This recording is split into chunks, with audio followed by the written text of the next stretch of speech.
Yo, what is going on, people? Welcome to Throwdown Your Questions, episode 473.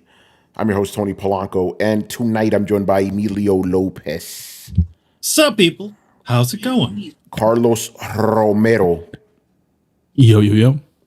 Brett Murdoch. See if he's there. What up, people? There he is. And Richard Bailey Jr. What's up, everybody? All right, people, we're back, man. No Brian action for a good reason, which I'll let him say it when he's back. And we don't know what's going on with Chris. He may have, enacted the Odin sleep, as is the case being a father and all that, Oh yeah, he let us know. He did? He put it in the chat. Okay, Yep. I missed it. All right, cool. All right, so we got the full cast here. We actually didn't get too many questions tonight. So if you want to ask us anything live during the show, please do. If not, this might be a short show. We'll see what happens. But thankfully, our first question is very, very, very long, so that'll take up some time. This is the return of one of our old schoolers, Mr. Himdeal, people. He is back. Pretty sure some of the old school guys remember that name. So again, he hasn't been here for a while, so hence the long lead up to this question. So he goes, yo, it's Himdeal. Been away for a few years, but I have been listening to the last couple of episodes. Oh, man, you boys sound like angry, bitter old video game men with little you all are enjoying about gaming. I'm crossing the street to stay off y'all's video game lawn. You all knew this was coming, so why the surprise? LOL. Y'all talked about this 6 years ago, and it has now come to pass. Yeah, kind of, the downward spiral of gaming. Anyway, he continues. This is very interesting stuff. My perspective is very different from what it was 4 years ago. I have checked out all the way of keeping tabs on larger gaming news and trends. I don't know what's coming 9 times out of 10, and I found out about games from friends' texts many times a day or two before release. And yet I've been gaming nonstop a lot these last few years because, one, I rarely buy full price games. And two, there are always games that are new to me, which have been fun games to play, and PS Plus has been amazing to me in this regard. There have been many subjectively fun games I've missed last gen and this gen, and playing catch-up has been both fun and relatively cheap. As we all know, there's always a new gamer that never played GTA 5. I just started that game for the first time in 2024. Oh, shit. I didn't know that. Oh, damn. So, yeah, okay. So there you go. There you go. It's another one, NPD. I just started playing GTA 5 for the first time in 2024 on a PS5, and I only downloaded it because it was free. The online has been fun with friends. Again, I apologize for the lead-in, but I've been away for a few years. All good, brother. All good. So he goes, so my question is, what older games, if any, have you all enjoyed playing across any platform, PC, console, phone over the last year? I know them are dirty words to Tony. Yeah, phone games, that's not games. I ask for people like me who are generally behind and would appreciate putting some games on our radar. I'll share a handful of mine that I've been catching up on. Moonlighter, Sea of Stars. Rich, there you go, man. Sea of Stars. Plague Tale Innocence, Wild Hearts, Wizard of Legend, Indivisible, One Chandra, Subnautica, Sub-Zero, and Scarlet Nexus. So I guess the heart of his question is like, what are some games that we like that, would be good for people who generally don't keep up with gaming and they just want to play something cool, Yo, Tony, the one game that you mispronounce, that's Onichan, bro. Oh, okay. I never shows you that what I know, man. He spelled it. If he would have spelled with the I would have said it correctly, Yeah, that's a good question, and I feel like Brett and Adam are some of the best when it comes to these types of questions. But I'll go first because I do have one. Yeah. And last year I raved about this game, and it wasn't a game that came out last year, per se. Cyberpunk. I waited to play that game. The overhyped, broken mess at release date that couldn't be played on lesser systems, and on PC it was kind of all over the place, even though it was the most stable. I decided to wait. even though Tony liked it, I was like, yeah, I know I'm gonna love this game, and because it's got everything that I like about video games is CD Projekt Red, and yeah, but I waited till last year, 2023, to actually play the game.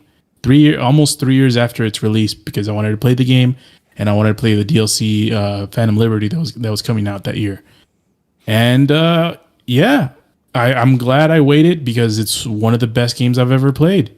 I would say that's probably in my top 20. And yeah, that's one example for me. But I'm not usually, like you mentioned, I think some of us here don't really go back to playing games like that. I think me and Tony are probably the worst offenders out of the bunch, but yeah. Yeah, but because of that, I'm old. I don't really have an answer to this. I only play new games. That's all I really have time for. It would be nice to play. So, like, during the pandemic was the one time where I was like, oh, let me play some other shit. I got time now. And I finally got to play Final Fantasy VI. Fucking amazing game, but I don't think that game counts because I'm pretty sure everybody has played that, but like recent her games that you may have missed out on. Okay, I actually did play this one the year after it came out, so I'm going to qualify that as yes, it counts. And yes, this was also during the pandemic. Yakuza Like a Dragon. That game is fucking awesome. If you haven't played it, play it. I played it again. I played it a year after it released, so I was late to the party, but the game was fun, man. It was great.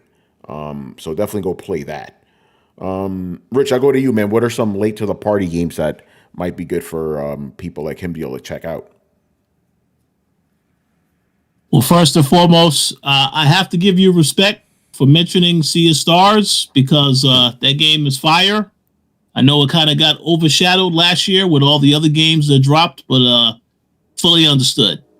I definitely have to think about that a little bit more, because, just like with you, Tony, I play a lot of the more recent stuff, and that is also a good and a bad thing, because obviously as you're reviewing stuff that's more recent, you're going to miss a couple of games that come out from time to time, and then you're going to want to try to have to come back to it at some point later if you have the time.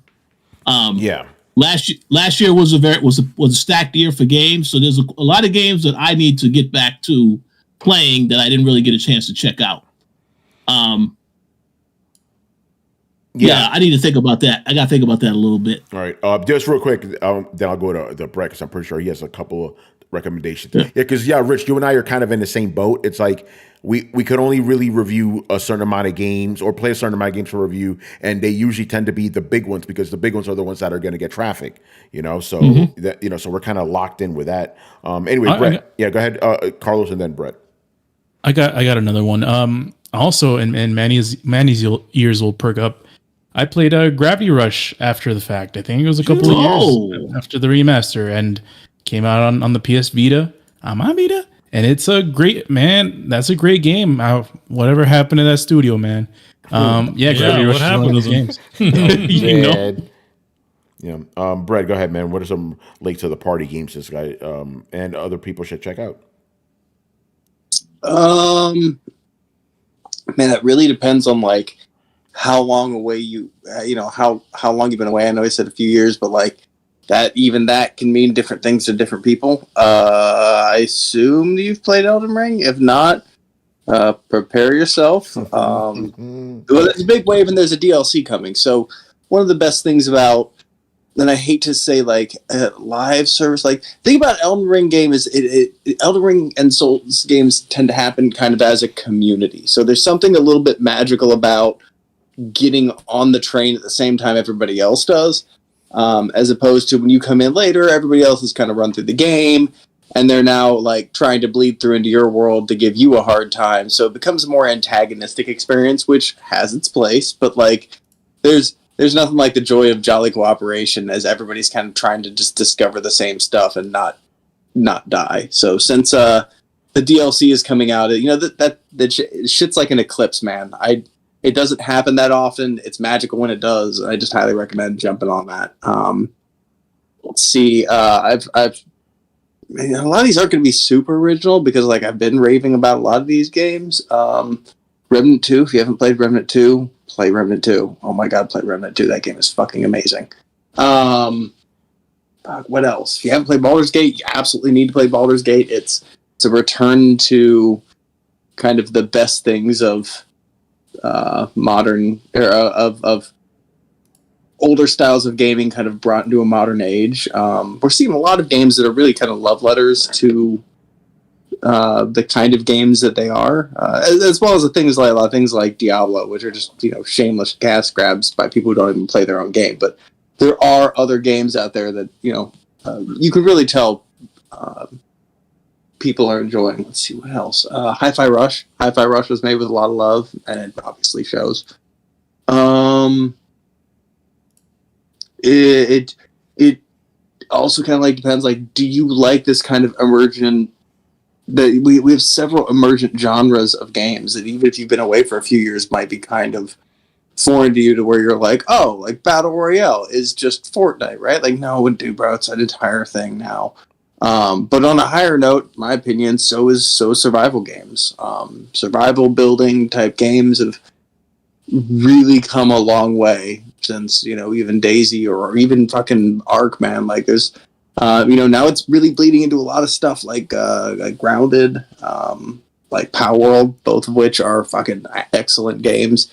If you haven't played Sea of Thieves, it's coming to PlayStation, so here's your fucking chance. Which is actually, honestly, Sea of Thieves is what Skull and Bones wants to be. It's when you think, like, oh, Skull and Bones, why is it Skull and Bones a game where I can get off my ship and fight other people? And why does it just happen in a big persistent world where it, encourages PvP instead of instanced smaller PvP runs? That's Sea of Thieves. That is literally what Sea of Thieves is. And I've never seen a better one-to-one kind of sailing game on that. So, like, if for no other reason, try it, because you may hate it. But also, it's kind of cool, like, having to drop the sails and man the cannons and do all this kind of different stuff as you would on a pirate ship. And it's even better with friends. And since you don't really have any kind of leveling up, it's mostly cosmetic and, in fact, everything you get on is kind of cosmetic. So there's no real difference between a level 1 and a level, 1 million player, other than people who have played the game longer. So I kind of like that on a personal note. So you can take a break, come back.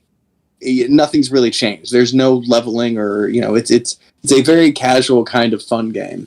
If you haven't played Fallout 76, that shit is polished to a fucking shine at this point. It's exactly what you would want it to be. Everybody who plays it goes, oh shit, what's that? Yo, Bird, I just gotta butt in. Just mention Absolver, and we got the Brett Bingo card. Okay, yeah. That's too long ago though. Like, it's my dreams of Absolver are fucking dashed, man. It's which is fucking, bro. Like, I'm so mad. That makes me madder than anything, because I played that game way too much. I made my entire own fighting style, and I went out at 100-0 win streak. Oh wow! Which you would think would be awesome, but is just in actuality super unsatisfying. Like, I was like, wow, okay, so I'm that guy. All right, fine. Brett is like Akuma. He's like, who will face me? Seriously, I master of the Darkado. I actually went and I found there's a very specific NPC in one part of the game that you track down, and you have to, like, learn this one very specific move that he very rarely does. It's like the secret move of the game, and it is a low damage, almost zero damage bitch slap. And it is exactly as fucking hilarious as you might think it would be. So I just started that as my combo opener. So I just, like, circle around people and kind of bitch slap them a little bit. I teach people around, reversals and, like, kind of give them a short tutorial about, like, hey man, this is how you can do some things. And then just bury them. But even then, like, there weren't enough people playing to give me a correct challenge. And I can't help but feel like that would have been different if, say, there were, like, Asians cross servers. Like, if I were up against, like, the fucking Japanese servers, like, I would have been toast. I have no doubt of that. But I was just amazed, like, because Tony will attest to, like, you usually get on a fighting game, you're getting stomped into the ground. It was so weird being on the other side of it. And not nearly as cool as you'd think. But yes, the game was amazing. Innovative, even. But no, we can't have nice things. You know, it's funny you mentioned that because that's literally my experience with Street Fighter. Like, there was, at least for me, there was no middle ground. Either I completely demolished whoever I was fighting, or I got fucking stomped on. No middle ground. It's insane, you know? Yeah.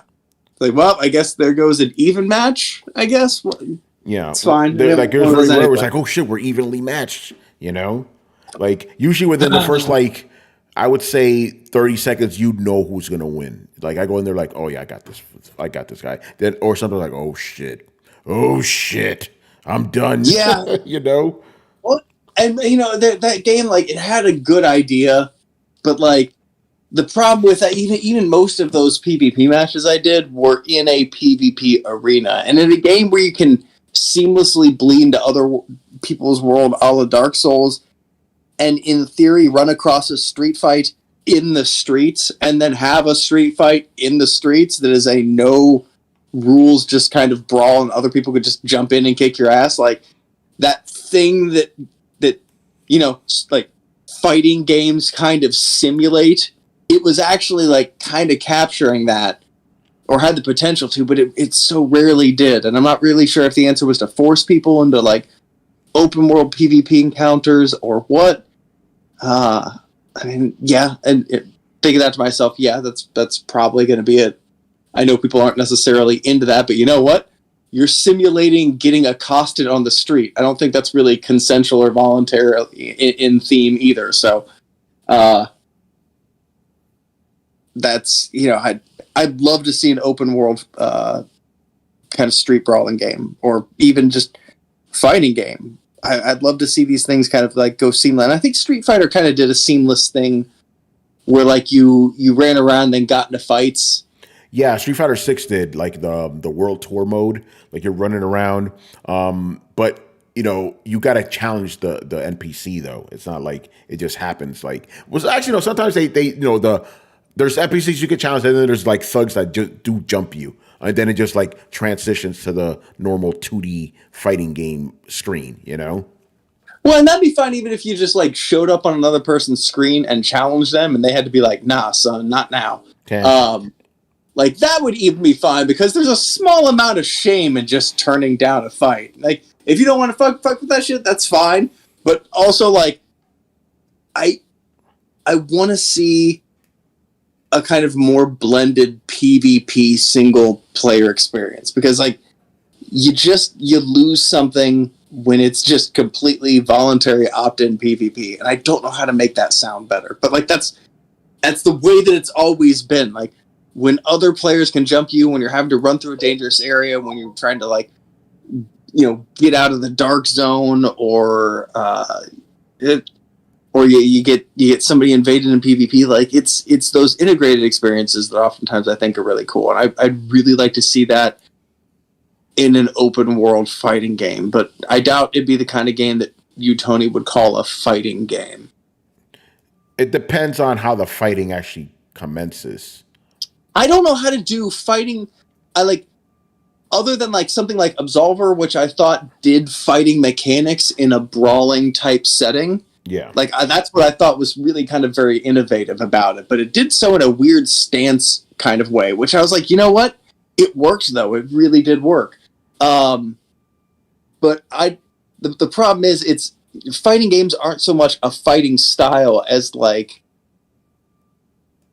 a setup or a world style kind of, like, I don't know if you can have multiple people fighting in a 3D space without you considering it a brawler.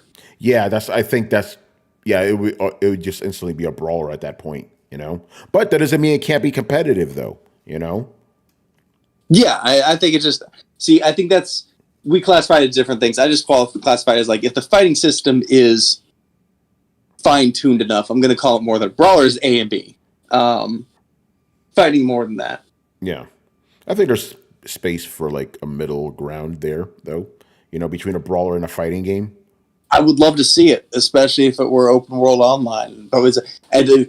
I'm not usually a person to say those words because like I do like those things, but I don't think we need more of those in the world for the most part. But yes, and I'm not like, is anybody else out there with me, or am I the only person that wants this game?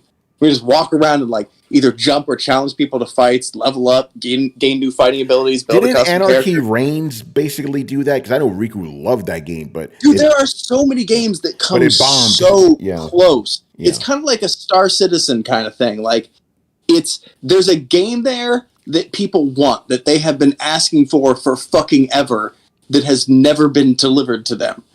And you know, I think Power World just made that game in one instance, and that's why I'm just like, bro, just like listen to what the gaming community has just been yelling about for decades about, be like, you know, it'd be a really cool game, this, and then people never do it, and I gotta think it's because people can't figure out how to do it, but at the same time, I see so many people getting close. Just make the damn thing. All right, there you go. Shout out to you, Him Deal. Hope you'll be sticking around with us more. Go ahead. Real quick. Yeah, go ahead. I got my games now. I need some time to think. And also, May, do you have any games you want to list off after Rich? Yeah, sure. Okay, so you go next. Go ahead, Rich, if you're ready. Okay, first and foremost, I'm going to take this shot because I know we have been talking a lot about Suicide Squad, Kill the Justice League. So let me tell you, Himdale, if you're thinking about playing that trash, don't play Guardians of the Galaxy instead. Yes. Because that game is fantastic. Yes, that's what I recommend that. I know he also mentioned he's playing Plague's Tale. I did start playing A Plague's Tale Requiem, which is the sequel that came out. That's also a great game. And of course, lastly, because you guys mentioned brawlers and fighting games, Sifu. That game, 1000%. Yes, you need to play that game. I know Torrance Davis. He's probably the only other person I know that was really excited for that game, but that game is fire. I highly recommend you play that. You know who made that game? Oh, yes. Yes. Slow Clap. That's how you pronounce them. Mm-hmm. Yep. The makers of Absolver. Nice. Yes, there you go. Yes. All right. Manny, what are some recent under the radar games he may want to catch up on? Recent under the radar games. Well, I mean, I don't know if it's under the radar, but I did or catch really up games enjoy, that he may have missed. Yeah. Yeah. I personally, I really enjoyed the cat game. Stray. Yeah, I personally like that one. It was a really fun one. I wouldn't say Hi-Fi Rush is a under the radar game, but I would say that was a good one. Alternatively, I will always suggest Gravity Rush 1 and 2. Those are a little bit old. Let's see, what else did I pull? What will be another under the radar type of game? You know what? Evil West. I would say I'll put that on there. It's kind of a fun throwback sort of game toward the era of games when they were only 10 hours long and didn't cost nearly as much. You could actually, if you have PlayStation Plus currently, you can get that game as part of their one of their services. I don't remember which one. I can't remember if it's part of Essential Professional or what's it, Mega, whatever they want to call it, but it's on there if you have one of the tiers. Let's see, fighting games. Not really under the radar, but I would say the Guilty Gear franchise, Xrd, or even the new one, really great games. If you like those sorts of kind of 2D feeling anime fighter type games, kind of harkens back to when Capcom wasn't doing 3D model-y looking character games. And let's see, what was another one? Yeah, I mean that's it. That's all that comes to mind right now. Hey man, you got a motor going back there, like a generator? No, it's my fucking tablet that's fucking going stupid. Whoa! Wait, That's a tablet. That's a tablet making that noise. Yes, this fucking thing, this Wacom tablet, Yeah. for some reason, the fan keeps on going on the fritz, and it Oh, sounds like it's a shit. fucking a jet engine. So yeah, even more noises to come from my side of the thing. So I'll be muting myself right now. Okay, that's wild. All right, let's move on here. Mr. Villa Kyle in the house. Oh, by the way, just real quick, I didn't have time to edit tonight's questions. I was playing Final Fantasy, just full disclosure. So forgive any grammatical errors. I did. How dare you, good sir? Anyway, so Villa Kyle's question: Microsoft owns Windows and Xbox. Why have they not developed a UI to run Windows games on Xbox as of yet? The line between PC and console is so small now. I'm sure they could get a Windows build on Xbox that plays PC games on a medium setting. Then this story of console exclusives would be a moot point. Are there legal or technical reasons I'm missing? Phil won't have to ask why Helldivers isn't on Xbox if it is on PC. Also, the Steam Deck can sideload Windows and play games, and it is lower powered than a Series X. What am I missing? I think this is an overlooked cheat code to theoretically get God of War 2018 on Xbox if they wanted. Well, they could. It's all the same thing. Even with the PlayStation 5, it's not the same. It's not different hardware. But no, Carlos, I kind of want you to answer because I'm kind of confused. I'm like, hold on, but Xbox games already play on Windows and Xbox, so I don't understand what he thinks is the problem. Like, why do we need Windows on Xbox? I don't get that. No, I think the question is more towards, why doesn't the Xbox have sort of a Windows layer on it? Because if it had a Windows layer on it, that means that you could play all of the PC games instead of just the Xbox dedicated games. Yeah, gotcha. Yeah. So, but I mean, okay. Go ahead. I was just gonna say because whiny fucking Xbox fanboys would lose their goddamn minds and quit the brand. We're already doing that. Oh, now the next thing that these guys are harping on is like, they're basically coming after quote unquote Xbox influencers that are saying it's okay to have your games on other platforms. Like, how come you're not saying Final Fantasy needs to be on Xbox? Yeah. Now I feel like now they're calling guys. Yeah, they brought up the old fake neutral nonsense. Now they're saying, why aren't you demanding PlayStation exclusives and Nintendo exclusives on Xbox? Like, you got to be consistent. Mm-hmm. Anyway, I know, Brett. I know. Yeah, I'm fucking dumb. I feel like the reason why they don't do this is because it'll be just a half measure. You would have to go all the way in, and if you go all the way in, then you're essentially just releasing a PC, like a pre-built PC. And the issue with that is, if you release a pre-built PC with Xbox parts, Xbox Series X or Xbox Series S, then it's a shit PC.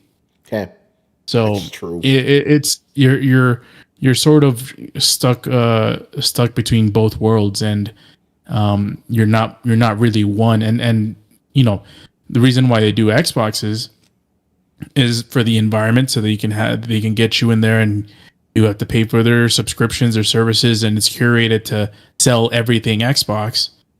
And because the games are curated towards to working on the machine, so every game that's released works on an Xbox. And even though the Xbox is now severely underpowered compared to PCs these days, the games are developed and tested and refined to utilize the hardware better than anybody. So that's some of the reasons. I'm pretty sure there's more that I can't think of right now, but some of the main ones, I think it's just the fact that they might as well just make it a PC instead of an Xbox. Why even have an Xbox UI? Yeah, and if you want that, get one of the Windows 11 handhelds. They're basically just PCs in handheld form, Right. Or just get a PC. Or just get a PC. You can just do that. Get a PC. But a good question, regardless. All right, so that was his question. Next up, Cuban Boss. So I'm going to start with a comment he has first. Some good stuff here. It was not a question, but I wanted to say that I felt where Brett was coming from with the whole learning to read from Zelda. I had a similar experience. I had Zelda on an NES while living in Cuba, and my dad would not help. My dad would not help me translate. He would just hand me this huge ass yellow dictionary and told me to look it up. Although he did show me how to look up words. My teachers in school would all ask my parents how I could sleep through English class, but know it all. Great memories that I owe that game and my father also. I miss the more traditional Zelda style though, and while not a fan of the weapon fragility system, I still enjoy them. Cool. So he learned English through Zelda. Cool. Heck yeah, There you man. go. Good stuff. All I right. mean, Yeah. Tony, that's not exactly how you learned, but I mean that you've learned through like games and TV, right? Oh yeah, literally a summer of watching cartoons, I learned English. You know, because I was still before I even played video games. Because I came to this country in 1987, and in July, and I started going to school in September that year. That summer, I learned English just watching fucking Thundercats and Transformers and all the cartoons. You know, but by the time I got to school, I was fluent in English. Ain't that something? You know. Man, it's crazy how when you're younger, just you're absorb that more shit, man. you're more of a sponge Yeah. when it comes to that kind of stuff. Like, it was crazy. I didn't have a tutor. They were even gonna like give me like an English tutor or whatever. Didn't need it. Didn't need it. You know, I just watched cartoons, man. It's crazy. Were you in the ESL classes? Nope. I was in regular classes from the jump. You know, like they sent me like a tutor for 2 weeks at home before I started school, and then he was like, "Yeah, he doesn't really need this." I was just watching cartoons, man. You know? Man, I wish I was that smart now, man. I'm fucking dumb compared to when I was a kid. You know? I can't retain nothing, you know? But that's probably because it's all filled with nonsense, you know? You're like, yo, little me, give me some of them brain cells. Give me some I'ma of the brain steal it. cells, man. Your brain's growing. Mine's is rotten, you know? We're all good, man. Yeah. All right. Anyway, first question here from Mr. Cuban Boss. With the death, suicide of Suicide Squad and WB really counting on those sales to keep earnings for the year, how egregious do you think microtransactions are about to get for Mortal Kombat 1? Since technically that will probably be their live service game for the year now. Oh, shit. I didn't think about that. Rich, I want you to jump in here, man. Do you think Mortal Kombat's going to have to carry WB for like a while because the Suicide Squad shit into bed? Well, that's an excellent question. And yes, they are going to have to carry WB for a while. Now, they've already had some controversy with the microtransactions because they had the holiday fatalities that they had that people had to purchase. Yeah. And they got some backlash. So they decided, okay, we need to change the strategy. So obviously, they still have DLC characters coming out. Peacemaker is coming out this week. And then, of course, they have Homelander coming as well. Later, I guess in March or April. I'm not sure. They didn't announce the release date yet. But to answer the question, I mean, obviously, they're working on an expansion for Mortal Kombat 1 like they did for 11 because there's more story to tell. So if that actually comes out later this year, which I have no idea, it could come out next year.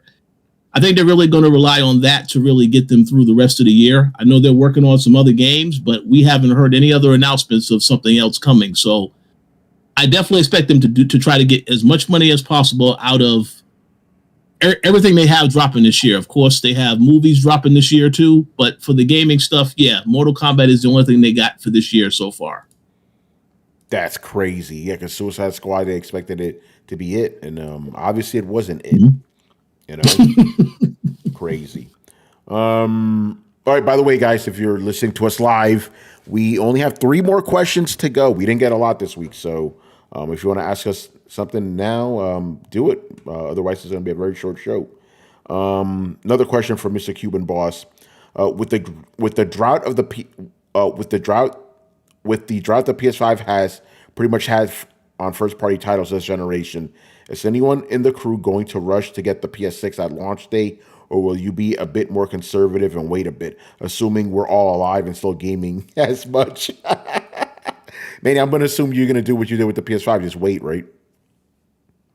Yeah, just like anything, just wait until there's something that I really want to play. But I mean, I would say I wouldn't say buying a PS5 was a mistake, but at the same time, it's like, it's kind of gone into dormancy after I've completed Spider-Man. I mean, I'm playing Evil West right now, which is fun, but I mean, that's a PS4 game, So it's essentially just become a glorified PS 4.5. Brett, I want to go to you because I know how you feel about PlayStation this generation. Are you gonna wait for PS5 if PS6 if you even get it at all? This will be the first time in the entire history of PlayStation that I haven't gotten one at launch. Oh wow, that makes sense. Yeah, but I feel like that's still a big fucking like. I don't even. How many years is that? I've been buying PlayStation at launch for like what 25, 30 years, and this is finally this is the time when I'm just like, nah, I'm done. Yeah, that's not good, man. That says a lot. As for me, I don't have a choice. I got to get it day one because that's kind of part of the job. But if I was just a regular consumer, I would wait too. I'd probably just be like, fuck, I'm just gonna be a PC gamer now. This console generation has been extremely disappointing, man. If it wasn't for work, like I would have no reason to own this fucking console. I'm just being honest. Even the games I do like Final Fantasy, that's one of the few saving graces, and that's going to come to PC eventually. Kind of goes back to what our boy Himdale said. It's like, yo, you could enjoy gaming and not play games day one. Like, obviously, half of us here, me and Rich specifically, have to play games on day one. That's our job. But there's nothing wrong with just doing what Brian does and Manny does. Like, I'll get to it when I get to it. And Brett, you too, you do that. Like, I'll get to it when I get to it. I mean, I've kind of changed to be that way, and I'll be honest, I'm happier that way. Yeah, because of Game Pass, I don't know. I mean, to be honest, like just chasing the trends, that's more frustrating than just like hanging around.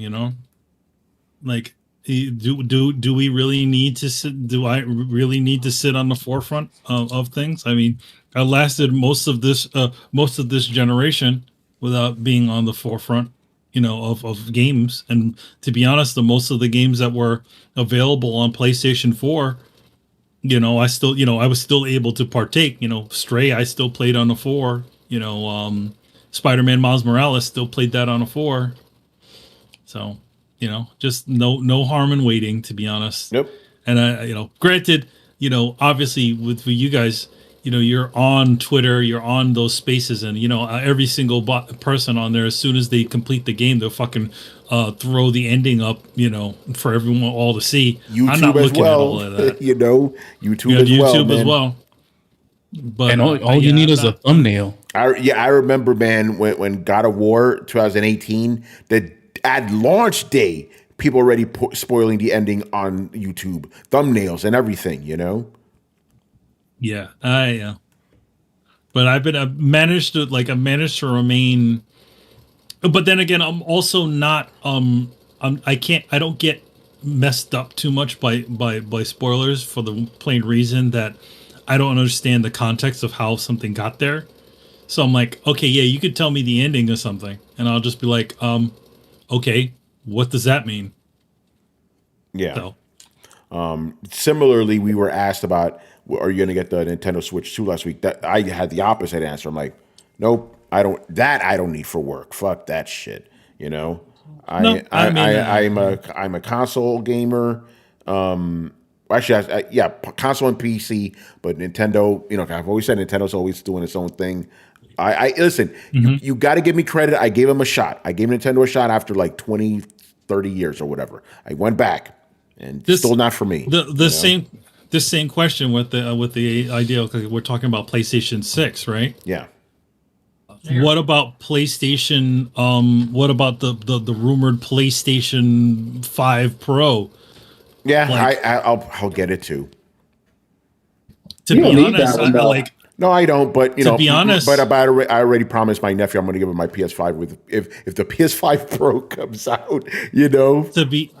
For me, to be honest, I've already made my investment in one version. I don't see now if the one that was coming out was the Pro, right? The one that the New Slim was the Pro, I would have possibly done that. But Sony doesn't go about saying these things beforehand to let you know, like, hey, we got this one and we got this one. Yeah. So when that other one, if that other one drops, it'll be like, all right, and then you have a bunch of people going, oh fuck. Yeah.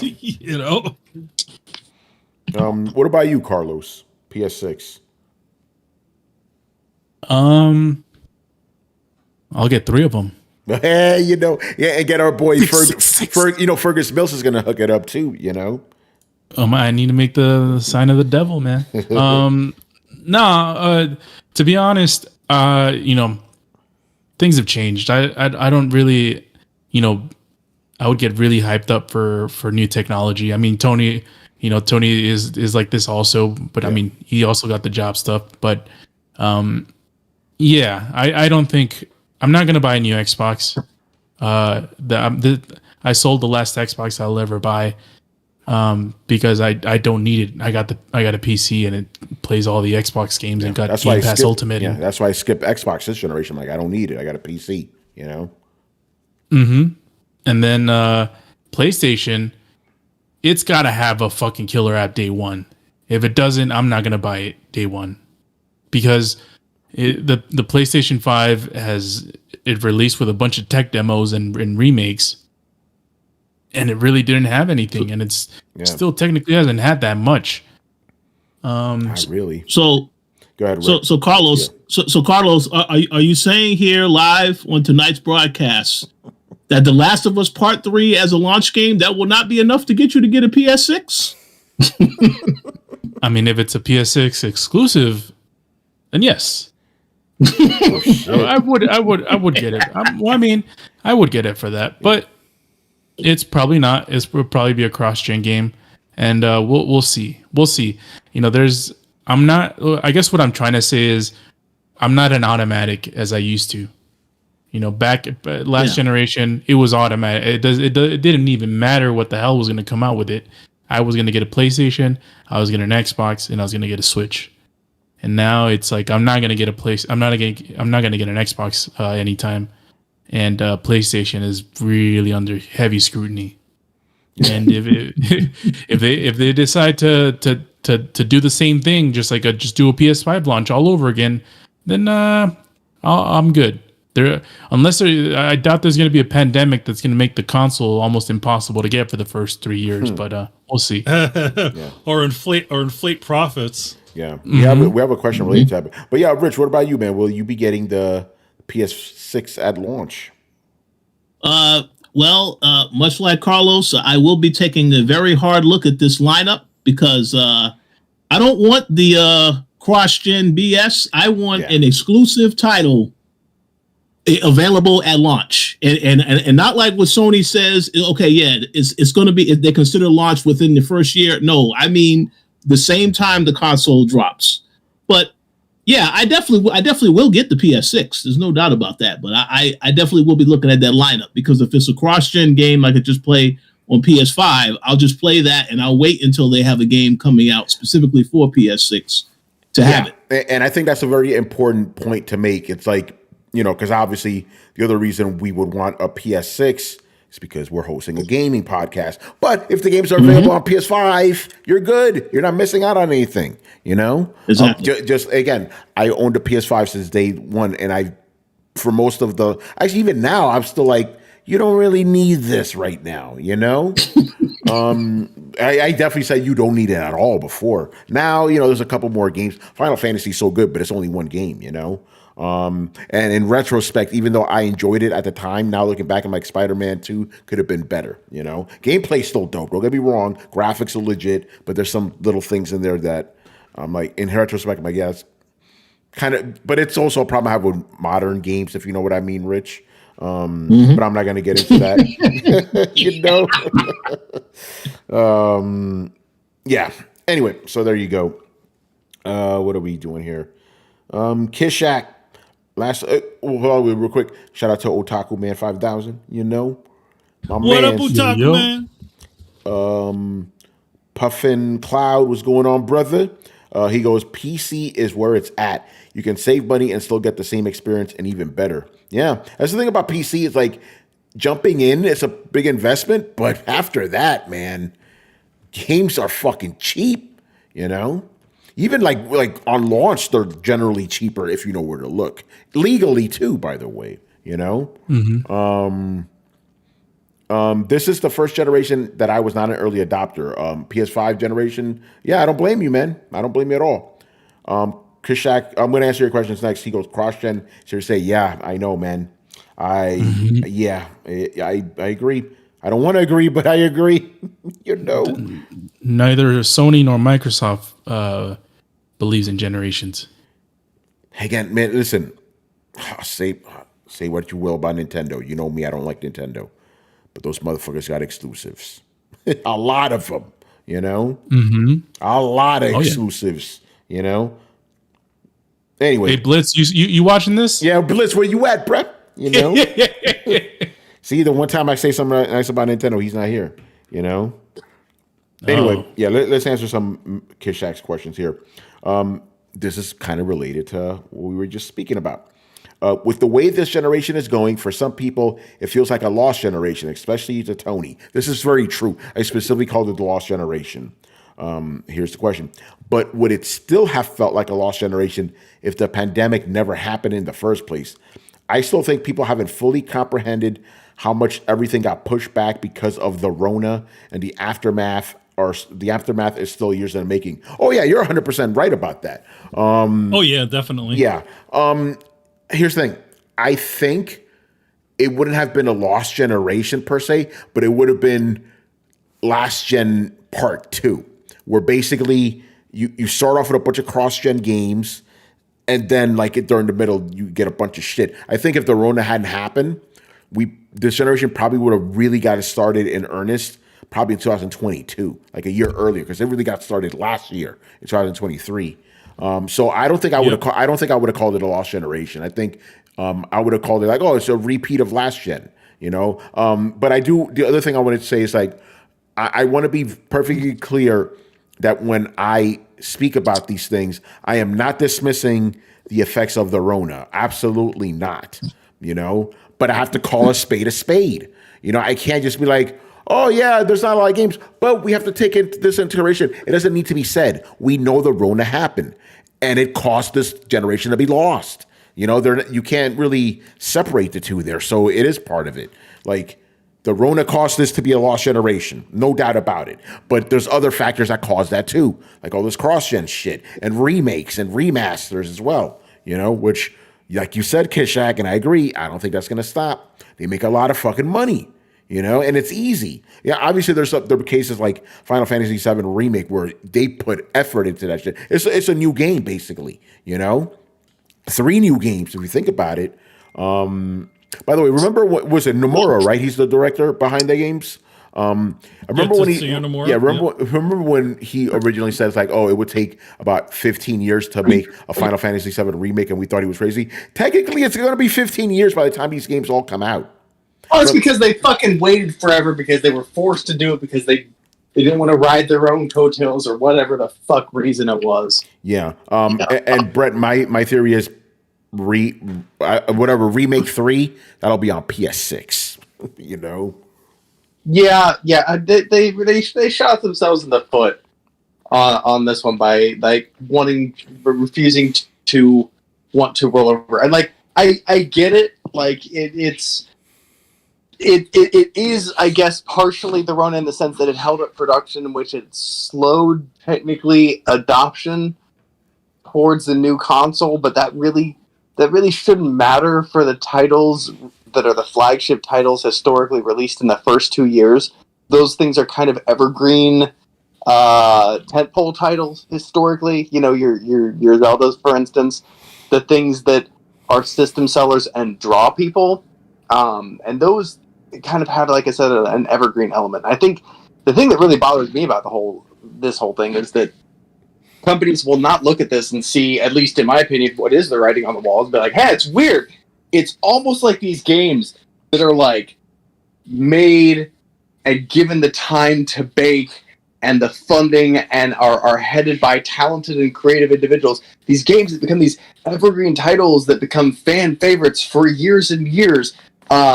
it's almost like those are the ones people still want to play a decade later and are still selling copies. It's the weirdest thing. It's like, I don't know, man. If you give the people the resources to make quality products instead of trying to squeeze it for every fucking drop that it's worth, then like people tend to appreciate it, and it tends to sell better and for longer, and have a more pleased place amongst the fan base.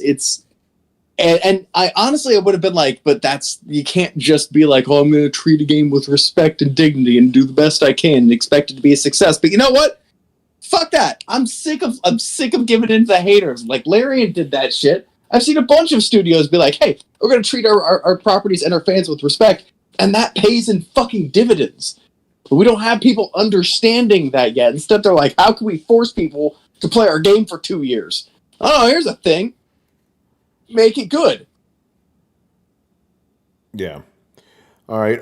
Anybody else have any thoughts on the whole Lost Generation thing? Actually, Carlos, I want your thoughts on this. I know you and I have kind of are equal minds about this generation. Yeah, I don't know. I would push back a little bit on the comment saying that the pandemic would have changed anything for the generation. I still feel like the generation would have been the same. It's just delayed by a year or two. The whole thing with this generation is that they learned. I mean, they saw what happened the previous generation, the PS4, Xbox One generation, where it was nothing but remakes and remasters at the beginning, and they were like, "Wow, we can make a remake, and it's the equivalent of a release." You know, people treat it as the equivalent of a release, like The Last of Us 1 remake. It's like it's part of our it's part of our plan. We're gonna put it in these shows, in our press conferences, and it's part of our game plan, or our calendar. And people ate that shit up. Got a whole bunch of remakes, not a lot of substance. And then it took a while. Probably took to 2017 to get good, and then it was kind of like a on and off again. And then this generation probably started off worse than the last one. So yeah, in terms of saying the lost generation, I would say we should wait and see to call this a lost generation, because if gaming never recovers, then it's not the only generation that's lost. It's pretty much the whole industry. Shit. So we'll see what happens after this. I feel like we always sort of make the parallels to the movie industry, and the movie industry. I feel like recently they've been learning, not completely, but recently they've been learning that they don't necessarily need these inflated budgets to create movies. Like Godzilla -1 cost like $15 million to make. Yeah. Right. And it's better, and it's got better effects than most $200+ million movies. And with video games, we've talked about this at length. Brett's mentioned it. It's like these games have such inflated freaking budgets that it makes gaming unsustainable. Not only does it make it unsustainable, it makes it so these companies are only looking for the profits instead of the game. It's like, does our game have microtransactions? Oh, we got to release this game at this date because we don't got any money left. We gotta delay it. It so many things, and it just doesn't benefit gaming. And then I feel like if you made smaller games that didn't cost as much, that are from quality studios, that have people that actually know what they're doing, and have creatives at the head that have a vision, unlike these games by a committee, then I feel like they can get back on track. But if we're just going the way of, hey, we're releasing a game that's $300 million budget that takes 10 years to make, and you're not going to hear from us for fucking over a decade. I'm looking at Rockstar here. Shit. Then it's like, gaming is either going to be dead, or we're just going to be playing the same game for almost a decade, which happened with GTA 5. I was just thinking about this with the whole Final Fantasy remake thing. The game started on PS3, didn't it? Like, didn't development start on PS3? Then decided to go to 4 because that happened again. It was supposed to be a PS4. You're like, oh, making it for a PS5. So I wonder if it's gonna repeat again. It's like they start on PS5, like, oh, better make this for PS6. Oh yeah, the third remake is I don't see that coming out on the PS5 unless it's a cross stream cross generation game. But could be, yeah. But we'll see. Rich, what are your thoughts on the quote unquote lost generation? Well, I think we can all agree that the pandemic did impact a lot of things, the gaming industry, the entertainment industry. But I do want to say this, and this is just my personal opinion. Even if the pandemic did not happen, I'm not convinced that the Xbox strategy would have changed in any way, shape, or form. Now, I say this because Xbox had a lot of bad things happen to them as a company for quite some time. Looking at what they have coming out, the fact that they finally have a game coming out in May, that's Hellblade 2. I'm not convinced that their strategy would have changed in any way because normally when you look at Sony, yeah, when PS5 launched, there were some games. Now we can say, yes, there were remakes, so on and so forth, and maybe one or two PS5 titles. But ultimately, when I look at Xbox and how Xbox launched, it's like, where the hell are the games at? And they've had multiple years this generation where they have had no games. They have Game Pass, yes, but I'm talking about the exclusive first-party studios of all those studios they have acquired. So it looks like to me, their strategy was this whole generation, let's just acquire studios and we'll start to release stuff eventually. But it doesn't feel as though they really had a solid plan for any of this stuff because you got to have at least some type of software coming to support the system you just launched. So I don't know, but I will say this. 2023 was a very good year for gaming on every platform. I haven't heard one person complain about that.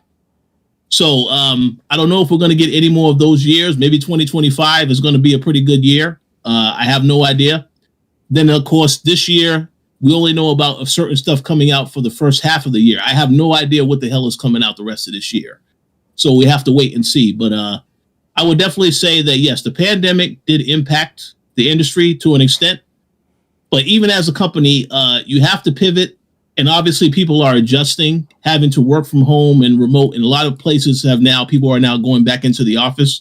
So I understand there's a shift. There's been a delayed in a lot of different projects. But yeah, I am curious to see what happens from here on out as far as how it impacts the rest of the generation moving forward. Yeah. Yeah, because again, usually, since these games take so long to make, we know about them years in advance. And, we've been struggling to answer what games are coming specifically for PlayStation beyond Wolverine. We're like, we don't know. We don't know. We'll see. All right. And the last question of the night here, unless somebody asks any more questions, is also from Kid Shack. Do you guys think the term live service is being used as a scapegoat to throw all games to show why this is bad or this is why I don't like it? Live service, the term being used as a battering ram against games. It's getting to the point of comedy. Finally, how many times I see it being used. I feel that if you throw the term live service around so many times, it starts to lose its meaning, just like the word woke, being used by probably the same people who use it because they found something they don't like. Interesting question there. No, here's the thing. You can't throw the label live service on a game you don't like if it's not a live service game. Like I can't be like, oh, I don't like random survival game. I don't like it, so it's a live service game. No, you can't. Like, there is a definition of what a live service game is. So anybody who is misusing that word is just technically wrong. So I kind of disagree with the notion that people are calling games they don't like live service games. That makes no sense to me. I think what's happening is that there's so many live service games coming out now that flop that people are just talking about like, hey, these live service games are kind of ass. Again, we had a bunch of them in a row. Suicide Squad is just the latest one. But we go back a little bit. Marvel's Avengers, Anthem, like the Bleeding Edge, and even to some extent, fucking Halo Infinite, Oh yeah. All of those are live service games. They're category live service games, and people aren't just calling them live service games because they don't like them. It's because they are live service games. They just also so happen to be bad, Yeah, so Barry Burns says you can call every mobile game a live service game, right? Yeah, and that's like me going, oh yeah, I don't like that game. It's a mobile game because I don't like mobile games. So every game I don't like is a mobile game. No, so I don't think anybody's calling games that don't like live service games. Like they have to actually be a live service game. If you're calling a single player game bad because if you don't like a single player game and you don't like it, it's a live service game. That's stupid. Because like it's not even online. There are certain things that a live service game is, and if it's not that, then you can't label it. So yeah, that's my answer. I don't know if anybody else wants to expand on that. But it's an interesting question. Live service is a term that could definitely be abused in terms of the way you categorize a game. Like I think live service as a genre is something that could be abused. Anyway, I just had to throw that in there. I had to throw that in there. no, that's definitely a good point. But you can say like, for example, what's it called? Elden Ring is a live service game because they're making a DLC that people are waiting for, and you have to pay for it and all that stuff. So like you can stretch it out all the way to like that. But I wouldn't consider Elden Ring a live service game. Nope. But I'm just saying like that's something like you can, like if someone wants to stretch it out all the way that to make it sort of semantically in their opinion be that, then they can. But I feel like live service games, for the most part, the ones that we talk about have like a lot of things in common. Like for example, sort of they're not just a standalone game. Like whenever you get a game, like for example, Halo Infinite is probably the best example. Halo 3 came out with multiplayer, came out with single player, came out with Forge, and came out with a whole bunch of other stuff, multiplayer, and it was a complete experience. And occasionally, eventually it would come out with some DLC for new maps and stuff like that. But it wasn't a live service game. But now Halo Infinite, flash forward a couple of years, it's like you get part of a story, you get part of a multiplayer maps, and you don't get like you feel like you don't get the whole thing, or at least the main part of the dish. It's like you have to wait for it to grow, and the way you wait for it to grow is you keep investing into the game, you keep playing it online, and eventually you get new maps, eventually you get new stories. I got a challenge you here. What is your definition of a live service game here? Because like I know that you're saying it's ambiguous. So like where is the line for you? Because as I've known it, a live service game has to have dedicated servers hosted by the company. That is part of the definition of live service, is that they're hosting a service. So like what is the definition you're going by? Yeah, by the way, I'm kind of going with Brett on this one because I'm like, I don't think live service is a nebulous thing. I think it's a pretty set thing what a live service game is. So what do you think it is? All right, well could you guys define it and see how it counters to mine? I just did. Yeah, there you go. So, but it hosts its own. Halo 3 hosts its own servers. Is that a live service game? It's you know what, that one's a little bit. It turned into one. Yeah, that's kind of the problem. Yeah, they turned it into one. It's like basically, like Carlos, you know what a live service game is. Destiny, The Division, a Suicide Squad. They all have very same characteristics. All GTA 5. Yeah, the online portion. Yeah, GTA Online. Yeah. Although things with anything with loot boxes. Yeah, loot boxes. That's a must right there. GTA 5 doesn't have a hub though, does it? Like where you play. But see, here's the thing. Games like GTA and games like with loot boxes, they have to be hosted by a live person, because if you don't, or they have to be hosted by the service, because that's one of the ways that they maintain security over the content that you have earned or not earned, and keep from like, it's the reason people can cheat in Elden Ring, but you can't really just cheat in GTA. So it's not so much that it's if it has DLC in it or if it has loot boxes in it. Excuse me. It's not so much that if it has loot boxes in it, it's live service, but you can't do loot boxes without it being a live service. Otherwise, people could just go offline and hack the loot boxes into the game. So, like, I understand where the line can be kind of blurry, but I think the line is it has to be hosted online as a service by a company. So that was it. I'll shut up now. No, it's a good point. That's why I feel like it can be ambiguous. A lot of people have different categories or definitions. I disagree with Tony. I don't think it's that set in stone what a live service is, because there isn't like a concrete Webster's dictionary definition on it. Yeah, there isn't. It's but just like more, if you know what it is, like you and I specifically have played enough of them to know exactly what they are. Yes.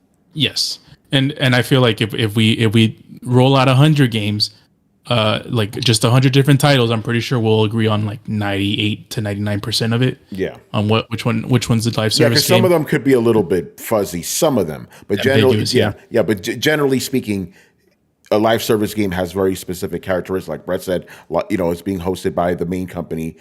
Some kind of loot boxes, very repetitive type of missions that are conducive to playing with like multiple people and stuff. Repetition, Yes. Drip feed loot as well. That's another characteristic of it. Know it when you see one. But like, for example, Helldivers 2, I think, doesn't have dedicated servers. I think that's peer to peer. Yeah. So, but that is a live service game, at least for me. Yeah. Outriders, I would say it is. Helldivers. No, Outriders. Okay, gotcha. It is and it isn't at the same time.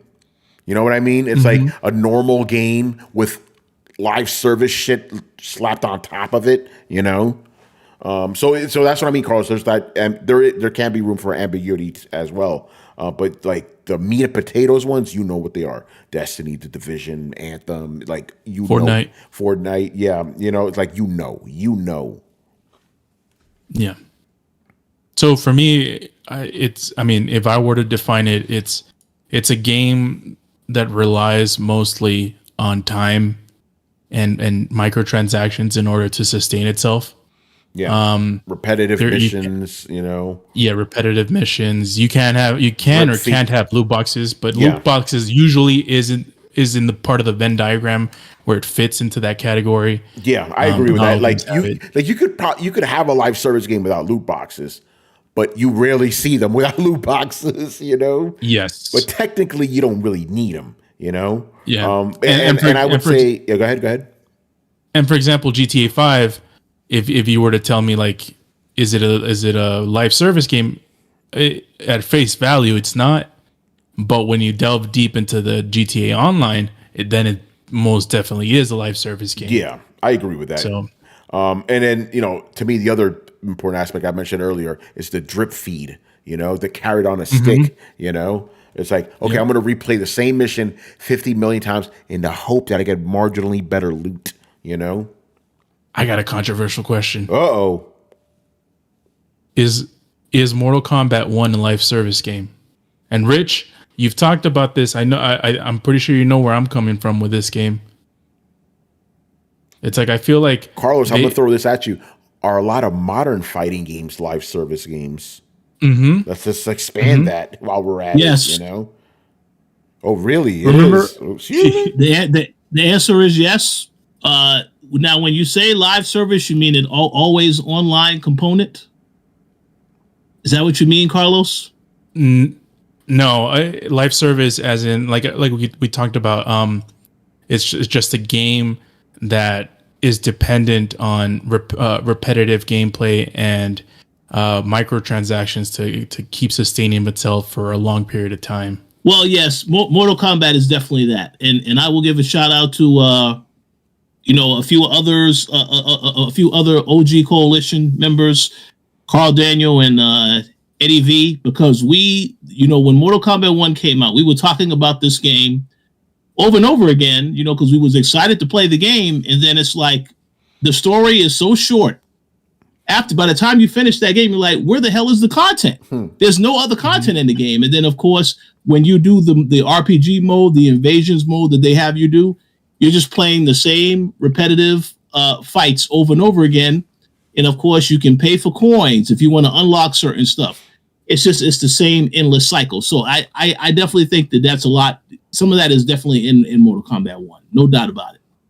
Kishak says all fighting games are live service, and he also says I define it as constant updated and content. That's an aspect of it. Absolutely, it has to be. That's like a core thing. Otherwise it's dead. Remember when Apex Legends, live service game, right? Remember one of the criticisms at first was this isn't getting updated enough.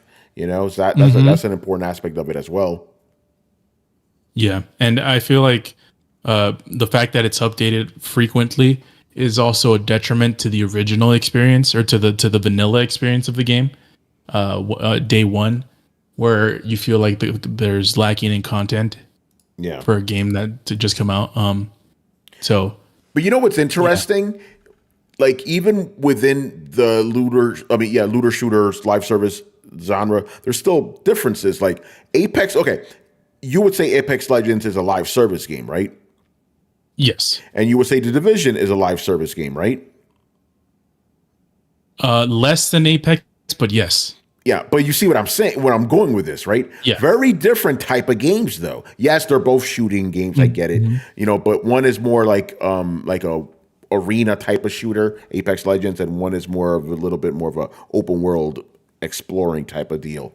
But they both still dangle the carrot, in front of you and everything, Oh, maybe you get that shiny loot. Maybe you'll finally get that gun you want, with 1 percentage point more, whatever.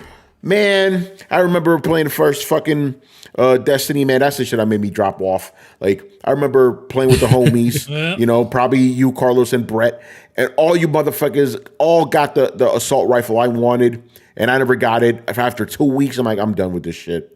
Everybody got the same fucking gun but me. I'm like, I want this shit, I to be honest, I knew what it was as soon as I played that demo.